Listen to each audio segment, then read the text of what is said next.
not what I want to do in my business. I want to rank products and help people make money. Amazon just generally doesn't want you to win. It's very easy to run an ad on Amazon, but it's very hard to run an ad profitably. And that's exactly where Stone's Good steps in. What's up, everyone? Welcome back. Today, we've got Andrew Morgans, who is the founder of Marknology and a few other things. And Andrew, really excited to have you here. Thank you. You're not the first one to do that. Yeah. I think just like the tongue twister of Marknology makes people think Mark, but I actually go by Drew. So I put Andrew in there just for SEO purposes, but you can call me Drew the rest of the show if you want. All right, sick. Drew, thanks for being here. I'm really excited for today's chat because we kind of have differing viewpoints, although I think we kind of agree more than we disagree. But what we were going to talk about today, because it is currently December 22nd, is how brands can expand off of Amazon in 2026. But before we kind of get into it, why should someone be thinking about that right now? Why should someone be thinking about getting off Amazon?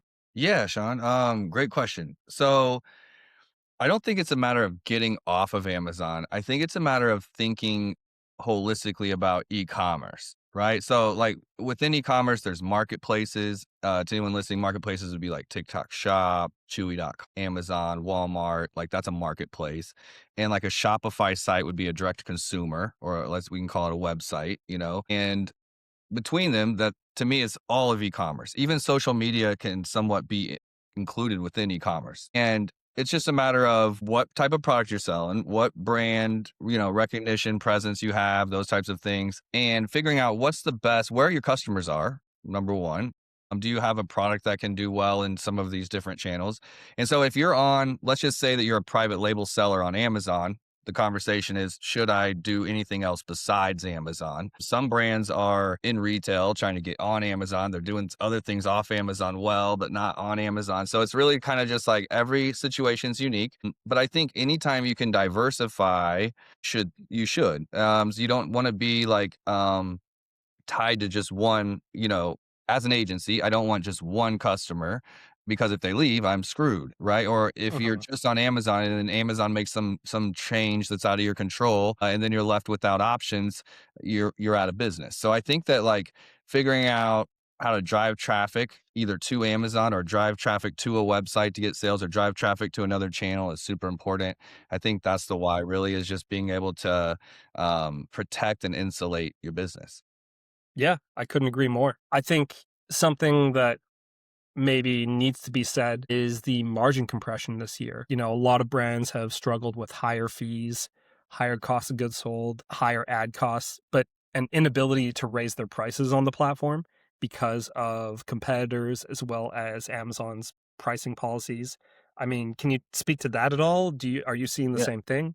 Yeah. So obviously there's a spectrum, and so there's some that are getting crushed and there's some that are like, they're okay. Like even with the changes, like they're okay. Let's say that they've still got margins, so those couple of percentage points don't matter, or whatever the case is. Others like are just completely getting screwed over. I know some like 1P sellers that are getting crushed right now with changes happening, and they're just like, they're not getting reorders and things like that. So it is always a spectrum. And I like to just say that as a professional, that's like, look, this could be the case for one person and not the other, but there's never been a time there's never been anything more important right now than knowing your numbers, knowing your margins, knowing your cost of goods, knowing your fees. My businesses, like my own private label brands or Amazon brands, as well as the agency, like 2025 for us has been a year of just absolutely getting into the data, into the numbers, like looking at our bottom 10% of our products, being like, where can we save money reordering because these aren't winners, like, cutting the fat, so to speak. And so as everything's shrinking and compression, like some categories you just see people dropping off, and so you can raise your price because those competitors are gone. Can you outlast them? Others are, it's getting cutthroat, and having to really do things. Others are like their listings have always sold because it was easy for them, and now they're having to really get their content right to convert right to be able to make $1 because it used to just be easy. So there's always different scenarios there. I think it's getting harder for everyone, is what I would say, at some level. And what area of the business do you want to optimize? Is it warehousing and logistics? Is it supply chain? Is it negotiating with your manufacturers? Is it like what price point? Like some people have commodity products that you just can't raise the price that much. You know, Uh-huh. others have that premium where you can raise it. You just have to now sell it at that premium price point. And so, I think some of it is this awareness of like you as a brand or a private label seller or an Amazon seller being like, where is my brand? Where are the things that are what is impacting my business? Is it supply chain? Is it like going back to China negotiating or going to find different manufacturers? Or is it, like I guess just knowing where you are and what those levers are, and then being like, okay, that's something that I can adjust or fix. Or that's something that's out of my control. And when you have that awareness of where you are, then you can know, should I just, it's really about PPC. I need to get super efficient there. Or is it like I need to add some off Amazon traffic to what I'm doing? Get it, where can I find some cheaper traffic, for example? And then, so it's like, it's almost like, you're sick, but if you can't diagnose what's wrong with you, you need to go to a specialist or a doctor that can essentially evaluate you and your health and say, this is what you should be doing to get healthy. Yeah, I couldn't agree more. Convoluted answer, but that's what I was trying to get to. Yeah, I mean, to kind of recap, I mean, you've kind of pointed out a few different sides of things. There's the marketing side of things, and maybe you're sick there. There's the operation side of things, and maybe you're sick there. There's the well, I guess the product supplier side of things, there maybe you're sick there, or the operations side of things, maybe you're sick there. So, whether it's your advertising in general, your and your supplier negotiations or that in general, and then your logistics and that section in general. And theoretically, you could have three different minor illnesses and have a little bit in each of them. Everything's But affecting everything a little bit. yeah, exactly. You could have a skin issue that's caused by your diet, or Hmm. whatever it is. Um, and some things will be okay. You can like live with and move on, or others you need to start like, getting ahead of it. And others are like a problem right now. And you have to know the difference between this is something I'm just trying to get ahead of, or this is like an emergency problem. If I don't fix this, like I'll be out of business, you Yeah. know? So for a lot of Amazon sellers, um, you know, personally at Martinology, we have some like maybe like fourth or less of our customers are Amazon private label sellers. The others is we're primarily Amazon, but a lot of them are brands, retail brands getting onto Amazon or things like that. So they all have like unique challenges or like unique things in each one of them that, might be a factor, might not be a factor. But it's not all just like we launched on Amazon now, what else should we do? There's like a variety, I guess, of different paths for a lot of them. Yeah. I mean, I love that. If you were someone who's primarily on Amazon right now, what would you be thinking about in 2026? Well, good. What's the menu? What are you considering? Why are you considering those things? Yeah. Okay. So for me, I always think about like what I can do myself, and I like to give suggestions that are not just like go hire this person for $5,000 or whatever. Like if I'm on a podcast, I like to give people like things that they can take or do without a huge monetary investment. Okay. So if you're not willing to do it yourself, then I can't help you. But if you're like doing it yourself, let's think about it like that. Right. And I think first you need to think about your product as a whole. One thing that's taken me a decade to learn, Sean, and lots of money and lots of frustration is that not every product is a good product for a website.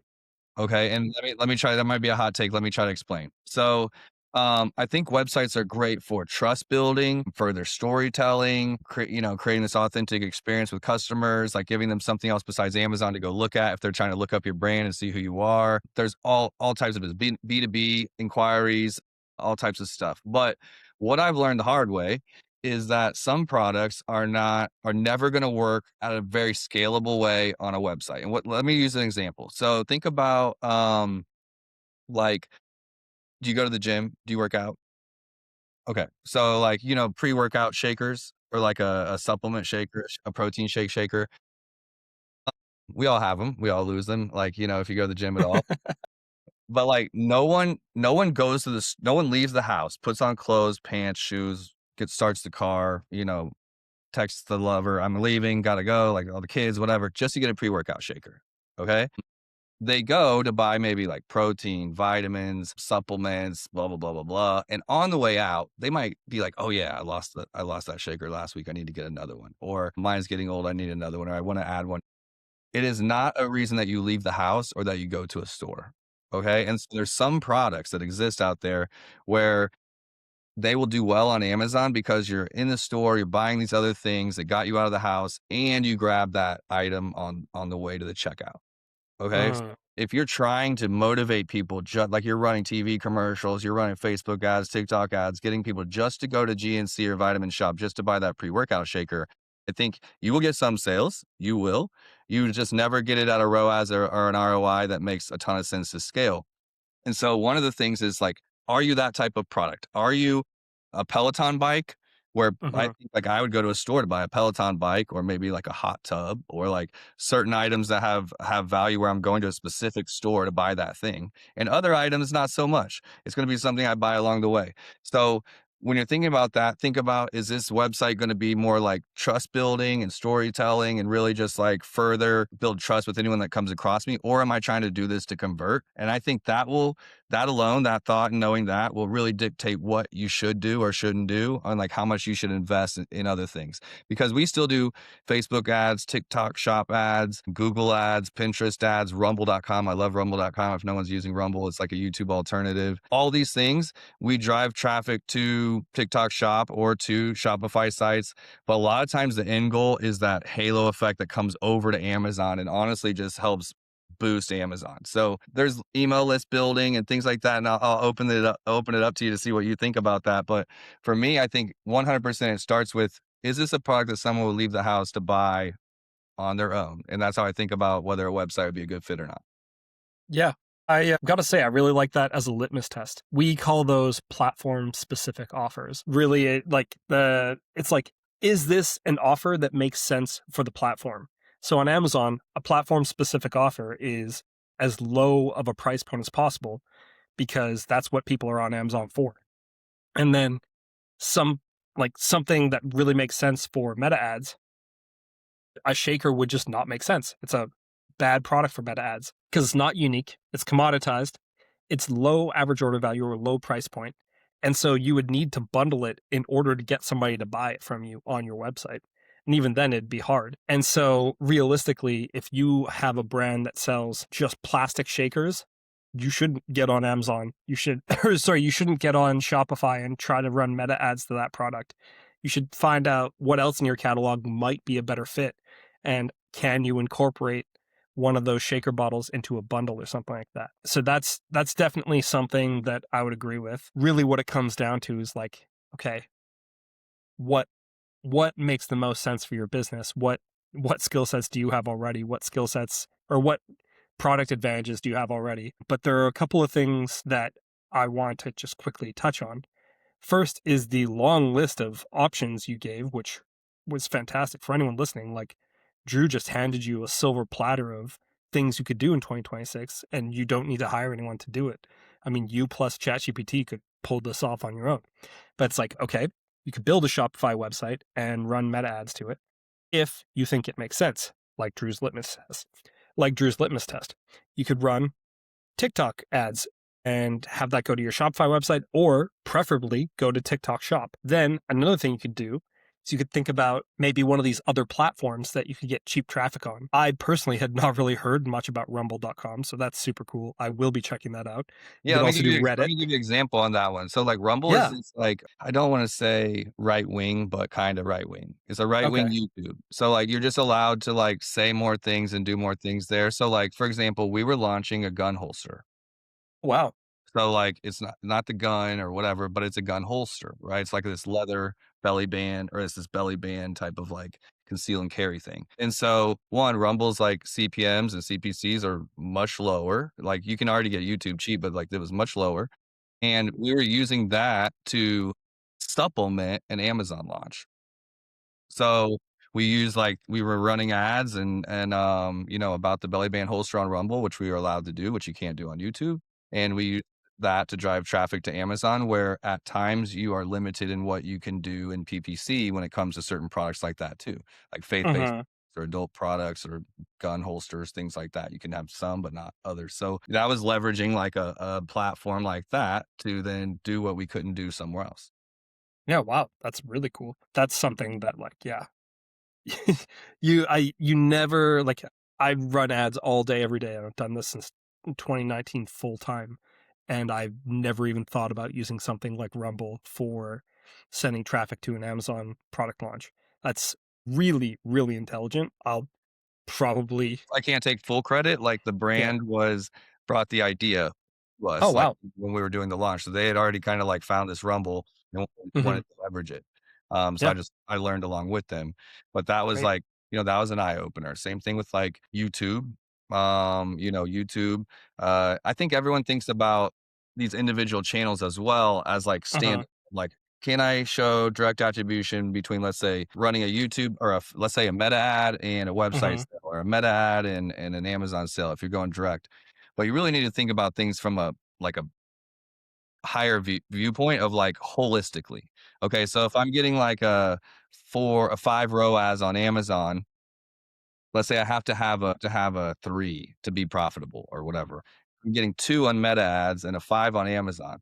Well, together, that's a blended ROAS at our desired average if we need to be 3 or higher, right? But if you're just looking at Facebook, you're like, "It's falling short. It's at 2. It needs to be at 3 for me to be profitable. Let's trash it. I'm done with this. It's not helping." Well, Yeah. what you might not be aware of or tracking is like you're creating some brand awareness with the meta ads that are now getting people to come to Amazon and search by your brand when they never have before. And they're finding you on Amazon and driving up your conversion and your BSR, and you're getting keyword ranking, and like you're getting this halo effect on Amazon. But you're so dialed in to like, I need to make every channel have like accurate attribution that's like paying for itself and showing that it's this thing, instead of thinking about, hey, maybe those meta ads are helping my Amazon. Do you know how to track all those things? Are you looking at the SQP? Are you looking at increase in branded search on Amazon or things like that?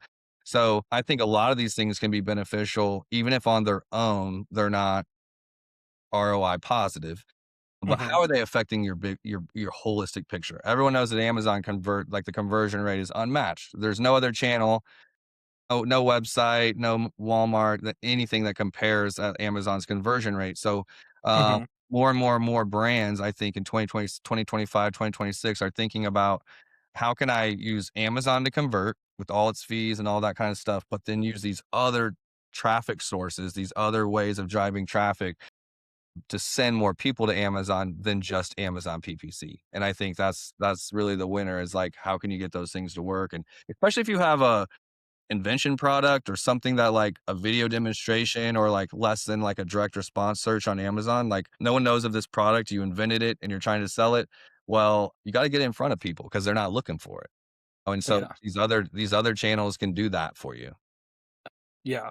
And I've seen, like, the more effort you put into the non-Amazon channels, the more what we call Amazon spillover effect ends up coming through. And you can measure it through SQP. Even if you want to see what the spillover effect on another brand is, search another brand's brand name on something like Helium 10, and you'll be able to tell pretty quickly when they did and did not increase their meta ad spend or other platform ad spend, if it was TikTok or something else, because it just shines through so obviously. You can see it, and it's like, look, if you're an Amazon brand that doesn't have branded search because Hmm.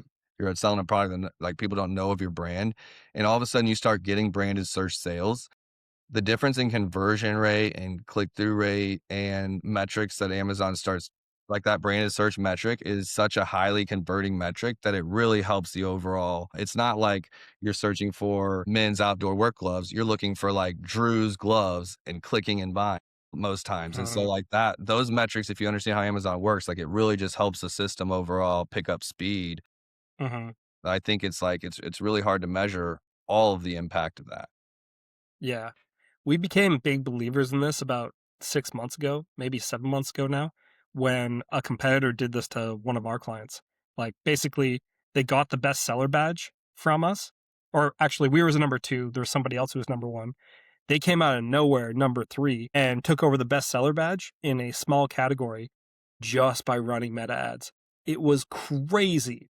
And, it threw me through a loop because I was like, I've never seen this before.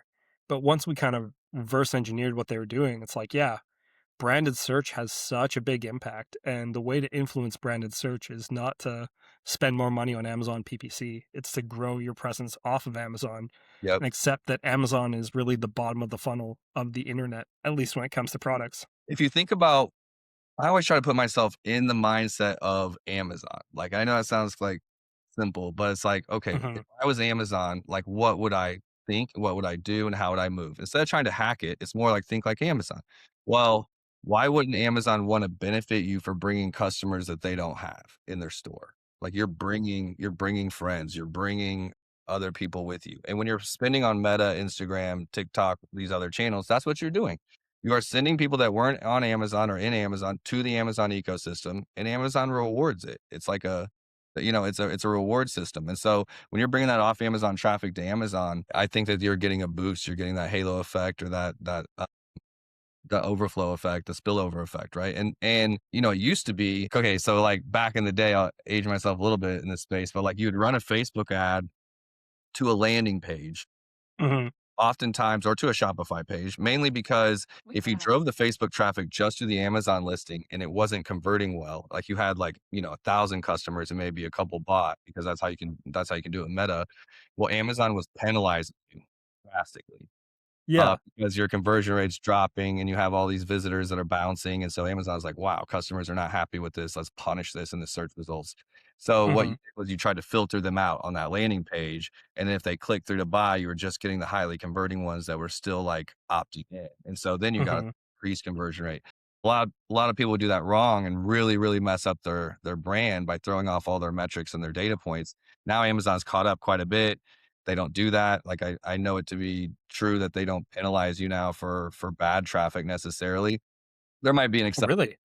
but like it's not like it used to be where like if you just send 1,000 new customers and they bounce, like you were just getting crushed. Hmm. They have attribution and they're tracking all those. They're just doing it differently. They kind of lifted that. And now TikTok and Facebook have it where you can like right from the ad swipe up to buy on Amazon, right? Like I believe that like they made that partnership where now it's like right there in the ad, you can go click to buy on Amazon. And they used to kind of be at odds and not allow that. Now they're making it easier than ever. Hmm. With AI tools to create a video if you want to try it, and you've got swipe up or click to buy on Amazon right there from those other channels. Hmm. It's kind of a no brainer that as a brand you should be testing that, trying that, finding other ways to drive traffic. Yeah. Um, I mean, that's definitely something worth testing.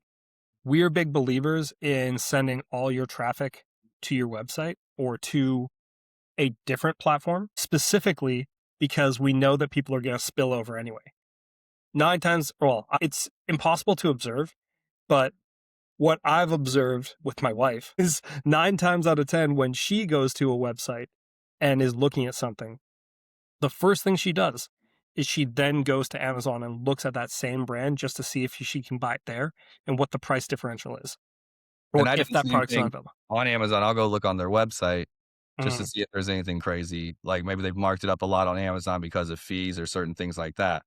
Mhm. Personally, that's just what like I do go to the website to like, is there anything more about this brand? If I don't know who the brand is, can I like Yeah. research them? And there's the e-commerce like geek in me that just wants to see like if they're doing Amazon Yeah. well or if they're doing D2C well or whatever. And I wouldn't say that the problem is that a lot of brands only have a couple of SKUs, and in my opinion, like a website for a D2C site to do well, you need to have a lot of cross-selling, upselling, like, an ability to sell them more than just that one product, one and done. So if it's like Mhm. purchase, you don't have like these, it's not like a food product you can continue to sell them. It's just like a one and done and a small margin. It can be hard to make those Facebook sales, profitable. And so I will say like with TikTok Shop, we used to go TikTok to Amazon because you can see like Mhm. keyword ranking increase and these types of things. But then TikTok Shop came out and it was a no brainer. We drive to TikTok Shop and then there's a halo effect onto Amazon. So it's like in some ways it's I guess like where you are, like we started with, like what's your Mhm. position? Where are you aware of like your product and what you're trying to sell and what's your customer lifetime value and your AOV and those types of things? Are you very aware of that? Can your website sustain orders like that? Are you trying to build an email list? I think that can be an added perk to the sale that is like Mm. valuable is like, sure, you're getting the sale, maybe you're even losing money, breaking even, I don't know, maybe you're making $1. But if you're getting that email address and it's something else that you can leverage later, like you have more products to sell them or upsell, you keep launching new products, that email list becomes like super, super, super valuable. So we run a lot of meta ads for list building actually. And then we use the email Wow, to grab them. that's wild. Yeah, so we do a lot of a lot of our meta ads that we run are like for giveaways or like things to get people into our email funnel. And then we use like the website's email capabilities like Klaviyo basically to Mm, because it's at so low cost at that point, right? Like to send emails. So if we can get them in our funnel with a giveaway and then retarget them with our emails or getting them into our customer list, I think that is super, super important and a reason to drive them to your site. I think mhm. our workaround is usually we send them to the site, but it's like if you want to buy on Amazon, click here. Like we're also on Amazon, we're also on Walmart or whatever. And it's like instead of forcing them, it's more like for us at least, it's like just let them know where we are and then let them choose where they want to buy it. So we actually have a difference in opinion here because what the so What's the last I product that you did this with that was like the category? Like you don't have to say exactly what the product is, but like what was the category? it's a home safety product, Okay. one and done durable product. Um, and like yeah, basically what we did was we set up offers that were different for each channel. So Okay. on Amazon, we have a 1 pack, a 2 pack, and a 4 pack. On the Shopify website, we had a 1 pack, a 3 pack, a 5 pack, a 7 pack. And so they couldn't be directly price shopped Okay. because they're different. Smart. And the value for money was much better on the website. And we were making profit on first orders. So we didn't even have proper email marketing set up on the back end. But because we were able to make a platform specific offer, we, even on a durable good, if you can make an offer that makes sense for meta ads and gets people to come through, then they spill over to Amazon, then realize the website's a better deal, but it's not a like for like.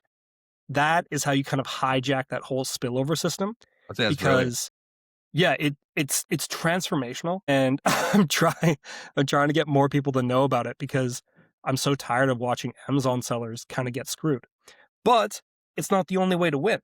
I actually want to hear a little bit more about your like cuz you're basically doing the same thing on the TikTok side of things where you actually can have a lower AOV still. So that's something that's just been so great for companies and I want to hear about the other side of it with TikTok. Yeah, so I think one, the last brand that you just brought up with home security is like, it's brilliant. It's a product that you can make margin on. I would say that it sounds like if you're buying one or four or seven, that there is like a repeat buyer element to it where like maybe they buy one, they come back and buy a 4 pack or get more of them. No, it's non-expirable and it just sits in your house for until you need it and you use Okay. it once, but What is it? Is it I guess home it's a security? it's a product related to fire. Okay. So how Okay. many house fires are you having? Got it. Yeah. If you're having a You lot of need house fires, then well, maybe maybe it's a you have them in replenishable. multiple rooms, like, or maybe, Yeah. I don't know what it You is, give but them as gifts to other family members. That's I think the angle that they were able to discover through meta ads. okay. So unless they come out with new products or someone's gift buying it, they're buying one. But if there's margin there, if you can convince them to buy, like, and if they're going to Amazon and then they see that there's a different offering, like you figured that out. But a lot of times if you're selling the same product and you haven't created a different bundle or a unique bundle, they're going to come see that you're on Amazon or see that you're on the website. And you can't change your price too much, or you start getting in trouble or certain things like that. If you're in any kind of food category, probably wouldn't work. The margin's not there. So again, back to my thing, like you have to figure out, is this a product that people will come and buy from uniquely or not? And I think that there's some where they're like, um, there's a certain customer, let's say it's a prepper, just for context, like to kind of Yeah. categorize them. Yeah, Like yeah, yeah. how do preppers shop? Are they like Amazon agnostic? Are they used to getting stuff off of different sites because they have unique products? Like what is that customer like versus, maybe you have a Karen customer, like those kind of ladies, like what are they used to? They're used to getting it yesterday and da da da da. So there's different types of customers. I'm telling you that like their expectations on what they're going to get or not get. On TikTok Shop, one thing we've learned is like, look, on this platform, you work with creators, affiliates, like we're running ads, we're working with affiliates, and we have the customers. So it's like a three-part process. And so you have advertising, which is like to do advertising on TikTok Shop, you have to have a lot of videos. You have to have Mm, like 50 plus to do GMV max. So you can create yourself and you need affiliates to create it. Like, for example, if you're an Amazon nerd, like that's likes to stay in your basement and play video games, mhm, creating content might be painstakingly awful for you. Creating lots of mm, videos and like being in front of the camera and like being entertaining or educational or whatever might be horrible for you if you don't know how to use AI. Other people are mhm, like they're like super outgoing. They can create content. Like they're like in front of the camera doing videos. Okay, that's a channel for you. Knowing kind of mm, like what you can hire all that out, or if you're trying to do it yourself, you need to be able to get in front of the camera and do that. And so a TikTok account to me, like if you're trying to create a TikTok account, you have to be a little bit creative. You have to be able to think about, getting in front of a camera, things like that. Well, long story short, affiliates want a product that they can demonstrate, show off, like use, unbox, like do it. If you have a simple, boring product that there's not a lot to do, you're going to struggle. The other one is the affiliates that are good at this are looking for products that has a good amount of commission in it. They want to know that you're not going to mm, run out of stock, and they want to know that there's a good amount of commission in here for them to sell. 5% of a $200 item is not the same as 5% of a $5 item. So know that and know what they're getting competitive offers with. And then the other is with the advertising, you're only going to do as good as the videos that you're getting. So if you're getting horrible affiliate videos coming in that you wouldn't buy it or you wouldn't watch that for longer than a second, then you're probably not going to sell. So there's a level of it to it. So I say all of that to say it's got to be a product that can be educational or demonstratable or unboxing or whatever. The affiliates have to think that your brand's kind of cool or that they want to be involved with it. If it's not cool, that why is anyone else going to think that their video is cool? They want cool products and cool things to show off. And then if your product has no margin built into it, or like let's say it's super cheap, you need to find a way to sell an item that you can then give affiliate commissions and discounts and run ads and all these things. All of it to say you might end with a 2 ROAS. But if you're thinking about the halo effect onto Amazon, right, that I was talking about, is yes. running all of these things, getting a 2 ROAS, but then thinking about how is this affecting me on Amazon? Am I collecting emails on my website? Are there other things that I'm doing? Am I putting inserts in my TikTok shop orders, letting them know that I have more products? And so some of the things we've been doing with our brands is we have one that's like a large Legos. It's not Lego brand, but it's large building blocks. And we had to create a smaller offer for people on TikTok shop because these are pricey. These are big items. It's an expensive purchase relatively. We created this like smaller set to demo and get in front of people. Another one is creating like a leather cleaning bundle of like 2 or 3 of the products that the brand has, and that's like the main product we're pushing on TikTok instead of just a single bottle of leather conditioner or leather cleaner. So Mhm, you have to like, and I'm just talking TikTok shop, but we could talk, we could be talking Meta or Instagram or Pinterest or any of these. Each channel has its own nuance and figuring out kind of what that is to make it work. Those brands weren't working when we started. We had to then be like, okay, this isn't working. Can we create a unique offer, do something different to get this going? And I think that, it just comes down to like if you're really doing the money with it, like are you good at creating ads? Are you good at segmenting and running PPC on Meta or whatever that is? Is your product resonating? And you can run tests without like breaking the bank, so to speak. You could probably hire someone like yourself, run a several month test and figure out if it's going to work or not. And then, then make decisions from there. Not everything has to be like, I got to be perfect before we launch. So I'm saying that to say, test that, test this, test that, try different things and see what's working for you. yeah, yeah, I love that, and I think there's so many nuggets of gold in there. I think you've really I mean, I'm leaving this call with my head spinning, like, there's so many more things we could test. I love that you just yeah, I spoke at BDSS in Hawaii last year, and cool. one thing about myself is like Look, I'm committed to the Amazon space, the marketplace space, e-commerce space. I'm not going anywhere. So I can sit and whine about the changes, or I can get strategic and find ways to win. Like I'm gonna find ways to win. I've been doing this 15 years. Everything changes, it gets harder. We adjust, we come up with new ways of doing things. That's what I like about it. Others, like, it drives them crazy because they had something that was working and they don't want to learn anymore. They're done learning. They're just like, I'm frustrated now with what's going on. Well, I went to this conference and my goal was I brought 5 different ways that we use off Amazon to scale an Amazon brand. Mm, And these were like, winning case studies. Like, you can focus on like rising fees and AWD and all this like loss and scarcity of like we're losing margin and nothing's working, or you can focus on I just got to find what will work. And I talked about Rumble. I talked about a big YouTuber that we pushed his brand. We did one wow. that was like the brand really leveraged like PR articles, like where you get in those lists of like top 10 laptops, or like Yeah, yeah. press like that. And so they would get these pushes from podcast shows or radio stations or things like that. Another one was just like a really, really good blog. And they leveraged their blog on their website to like really, really push traffic. Oh, we just did an Amazon launch. Check this out. So I say all that to say the Amazon space can be full of a lot of like everything's being taken from me and yeah, yeah, yeah, yeah. But I have just as many stories about brands that are thinking outside the box and leveraging other traffic sources like we've mentioned today and winning. They're winning. Hell yeah. I love that. I think that's such a great place to kind of end this conversation. Drew, that is what I love about that message is not just that it's you're not just saying stop complaining, you're saying like, look, you're empowered. I think that's a really powerful message. So, Thank um you. I agree. That's how I feel. I mean, it is hard out there, guys. Like, we're always trying to find new ways to win. But that's what I love about e-commerce is the great equalizer, in my opinion. And e-commerce is the great equalizer. Like, may the best man or woman or team win. Who's working the hardest, who's thinking outside the box, who's really being disciplined and trying new things. E-commerce is about testing. Like, I think it's about testing and reiterating as often as possible. And I think everyone needs a website. 100% needs a website if they're an Amazon seller. It just becomes down to now that we have a website, how do we get people to that store? What methods should we be using? What should we not be using? What have we tried and failed at already? What are our competitors using? Oh, here's one tip as I sign off. And I was going to bring this up earlier. I don't know if anyone uses the Smart Scout tool. Have you heard of Smart Scout? yeah. Yeah, It's yeah, like a yeah. research tool, right? Like competitor research and things like that. They have a feature on there. Scott and the team like released it, I think, this last year.